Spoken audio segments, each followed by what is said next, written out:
మాజీ మంత్రి హరీష్ రావు మాట్లాడుతున్నారు. ఇప్పుడు లైవ్ చూద్దాం. నాయకుల జేబులు నింపుకునే ప్రయత్నం, మీ కుటుంబ సభ్యుల జేబులు నింపుకునే ప్రయత్నం మీరు చేస్తూ ఉన్నారు. ప్రజలకు ఇచ్చిన గ్యారంటీలు వదిలిపెట్టినరు, దోచుకునే పాలసీలు తెస్తున్నారు. ఓఆర్ఆర్ లోపల ఉండేటువంటి భూములు బంగారం లాంటి భూములు, ఇవి బంగారంతో సమానం.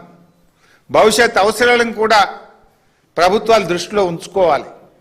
కానీ అవేమీ పట్టించుకోకుండా ఔటర్ లోపల ఉన్న 9,292 ఎకరాల భూములను ఈరోజు కట్టబెడతా ఉన్నారు. గతంలో బీఆర్ఎస్ పాలసీ తెచ్చింది ఈ భూముల కోసం.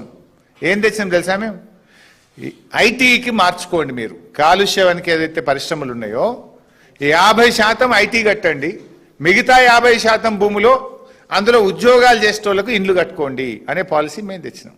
సో దట్ అట్లీస్ట్ ఐటీ వాళ్ళని వస్తే సిటీలో పిల్లలకు ఉద్యోగాలు దొరుకుతాయని ఈ భూములను ఐటీ నిర్మించుకోవడానికి, ఈ ఇండస్ట్రీని, కాలుష్యమైనటువంటి ఇండస్ట్రీని తీసేసి ఐటీ పార్క్ కట్టండి, 50% భూమి ఐటీ పార్క్ కట్టండి, 50% గృహ అవసరాలకు వాడండి అని పాలసీ తెచ్చినాం. మీరేమంటున్నారు? మల్టీపర్పస్ జోన్ ఏమన్నా చేసుకోరు, సినిమా టాకీసులు కట్టుకోండి, అపార్ట్మెంట్లు కట్టుండ్రి, గేటెడ్ కమ్యూనిటీలు కట్టుండ్రి, లేఅవుట్లు చేయండి, అమ్ముకోండి. You have no vision. మీకు విజన్ లేదు. మీకు ఉన్నది విజన్. ఏం విజన్ ఉన్నది? జేబులు నింపుకునే విజన్ ఉన్నది, ఖజానా కొల్లగొట్టే విజన్ ఉన్నది. మీకు ప్రజల కోసం ఆలోచించే సోయి మీకు లేదు. ఉంటే మీరు ఈ పని చెయ్యరు. ఇలా ప్రభుత్వాన్ని ఓ రియల్ ఎస్టేట్ బ్రోకరీ కంపెనీ లాగా నడిపిస్తాం, తమ అనుయాయులకు అడ్డికి పావు షేర్ కట్టబెడతాం అంటే ఎట్లయితుంది? ఇలా బీజేపీని కూడా అడుగుతున్నాం, ఇంత పెద్ద స్కామ్ మీద ఎందుకు బీజేపీ మాట్లాడతలేదు?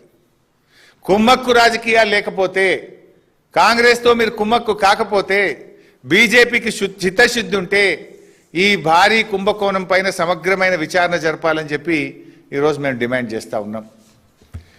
ఈరోజు నేను ఒక 8 కోణాలు, ఇందులో 8 ప్రశ్నలు ఈ ప్రభుత్వానికి సూటిగా అడుగుతా ఉన్నా. అంటే ఏ రకంగా ఈ ప్రభుత్వం దోపిడీకి పాల్పడుతుందో సాక్ష్యాధారాలతో సహా నేను బయట పెడుతున్నా. అంటే ఆ రోజు నేను క్యాబినెట్ సబ్ కమిటీ చైర్మన్గా ఉన్నా కనుక ఇవన్నీ విషయాలు ఆ రోజు మా ముందుకు వచ్చినాయి కనుక సంపూర్ణమైన అవగాహనతో, ఆధారాలతో ఈరోజు నేను బయట పెడతా ఉన్నా. మొట్టమొదటిది,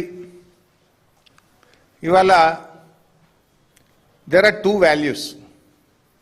సబ్ రిజిస్ట్రేషన్ వాల్యూ ఒకటైతే టీజీఐసి వాల్యూ ఒకటి ఉంటుంది.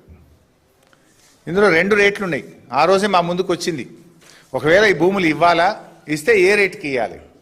మార్కెట్ వాల్యూ ఇవ్వాలన్నా, సబ్ రిజిస్ట్రేషన్ వాల్యూ ఇవ్వాలన్నా,